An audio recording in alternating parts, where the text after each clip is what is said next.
What's being addressed is the significant error of a Christian thinking they're now going to heaven because they're doing some of the Mosaic law.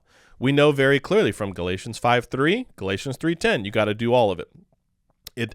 Christ is of no effect to you to grow spiritually if you think you are saved or maintaining your salvation by doing the works of the law. Hello and welcome back to Bibleline. I'm your host, Pastor Jesse Martinez. Today we're going to answer a question that I rarely get, but it is a good one.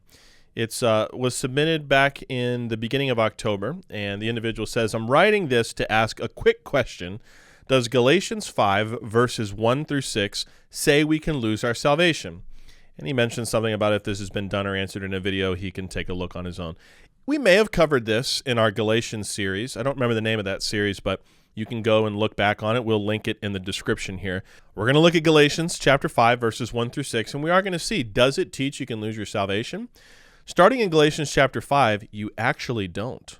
You actually need to look starting in chapter 4 because Paul is just coming out of an illustration between a bondwoman and a free woman, painting the picture between Hagar and Sarah and how both came from Abraham, but one inherited the promise, the other one didn't, and how one is a picture of the flesh and one is a picture of the believer.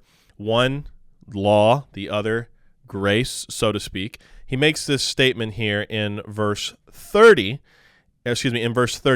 of chapter 4. He says, So then, brethren, we are not children of the bondwoman, Hagar, of the flesh, of the law, so to speak, but of the free. Then you go right into 5:1, stand fast, therefore, in the liberty wherewith Christ hath made us free. So right off the top, we could probably end the video here, but we're not going to. But there's a clear reference that we have been made free. We have been lutrios, set free and out of the marketplace because of Jesus Christ. The instruction, the teaching that is going to follow addresses the last part of verse 1 in chapter 5. And be not entangled again with the yoke of bondage.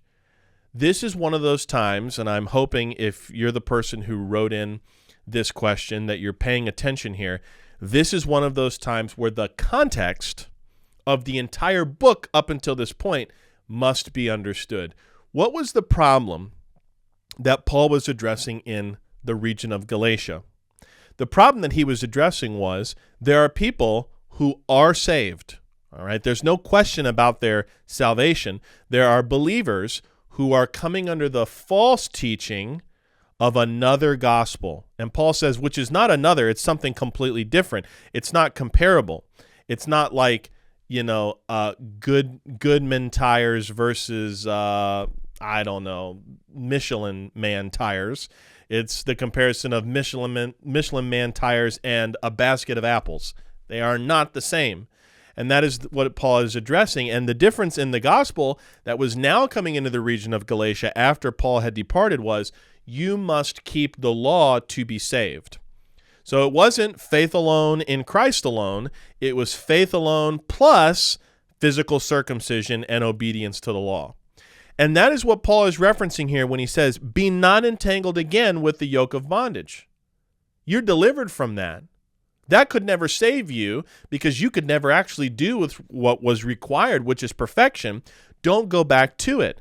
Behold, Paul says in verse 2, I, Paul, say unto you, that if you be circumcised, Christ shall profit you nothing. What does this mean? Does this mean that if you are a circumcised man and you're trusting in that Christ is of no value to you? Well, yes, that is what that means.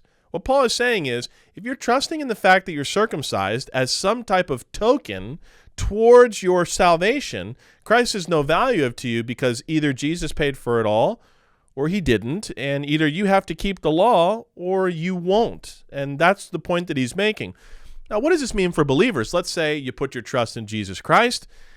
I hate to be graphic here, but let's say you're an uncircumcised man. You put your trust in Jesus Christ, and then you go and get circumcised. Does Christ now have no effect on you? No. Paul is talking about the consequences of what must be true if they are now thinking that salvation is attained by any type of keeping of the law. He says, if this were true, and it's not, why? Because Christ has already made us free. Then Christ would have no profit to you. You'd have the circumcision. And we also know, too, that every single person who keeps the law has the burden of keeping it all. So if you actually go back to Galatians chapter 3 and verse 10, we see, for as many as are of the works of the law are under the curse, for it is written, cursed is everyone that continueth not in all things which are written in the book of the law to do them. But that no man is justified by the law in the sight of God, it is evident, for the just shall live eternally by faith. And the law is not of faith, but the man that doeth them shall live in them. So this is what Paul means here when he says, Christ doesn't have any profit to you if you're only trusting in the physical act of circumcision. Well, you got to keep the whole law too. This is not a proof that you can lose your salvation. This is what Paul is trying to expose here is it's hypocritical to say you're saved by faith alone in Christ and also by the keeping of a few of the Mosaic laws. You got to keep the whole thing. For I testify again to every man that is circumcised that he is a debtor to do the whole law. Bingo, ding, ding, ding. That's Galatians 5:3. Great. You got circumcised. Now go do everything else that the law says, which you cannot do. That's the curse of it. Christ has become of no effect unto you. Whosoever of you are justified by the law, you are fallen from grace. So now he's talking about the practical fallout from this is if you're no longer trusting in Jesus Christ. Let's say you got saved, you're in Galatia, those false teachers come in and change your mind. You're not unsaved, but you are of no profit. You can't grow because you're going to try to keep the law. And the law, keeping of the law does not make you righteous. Christ is the one that has made you righteous. And you're not going to be able to be effective in winning other people to Christ either, because you're going to go out there and teach Christ plus something else, specifically circumcision. Christ has become of no effect unto you. Whosoever of you are justified by the law, you are fallen from grace. Not fallen from your salvation. You're fallen away from what grace can do in the Christian life, period. For we, through the Spirit, wait for the hope of righteousness by faith.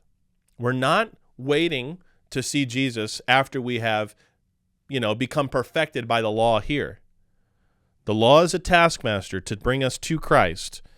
What we are waiting for is Jesus to return. He's the one that establishes that unity. For in Jesus Christ neither circumcision availeth anything, nor uncircumcision, but faith which worketh by love. And that's the end of the reference in which our email are sent. But I want you to see here, what's being addressed is the significant error of a Christian thinking they're now going to heaven because they're doing some of the Mosaic law. We know very clearly from Galatians 5:3, Galatians 3:10, you got to do all of it. Christ is of no effect to you to grow spiritually if you think you are saved or maintaining your salvation by doing the works of the law. Again, we will link the video down below or the series down below. Just watch the whole thing. I think it'd be beneficial for you where we go through the book of Galatians verse by verse. Thank you so much for sending in this question. If you have a similar question or any Bible question, send us an email, questions@BibleLineMinistries.org, and make sure to like, comment, share this video. Hit the red subscribe button, hit that little bell, and set it to all so that every time we post, you get a notification. Until next time, keep looking up. Jesus Christ is coming soon. Thank you. I'm praying for you, and may God bless you. If you enjoyed today's episode of Bibleline, make sure to subscribe to the channel and share this video with a friend. Do you have a Bible question? Send us an email, questions@BibleLineMinistries.org, and we'll do our best to get you an answer. Or you can leave your question in the comments of this video. Be sure to check the links in the description for more clear Bible teaching. Bibleline is a ministry of Calvary Community Church located in Tampa, Florida.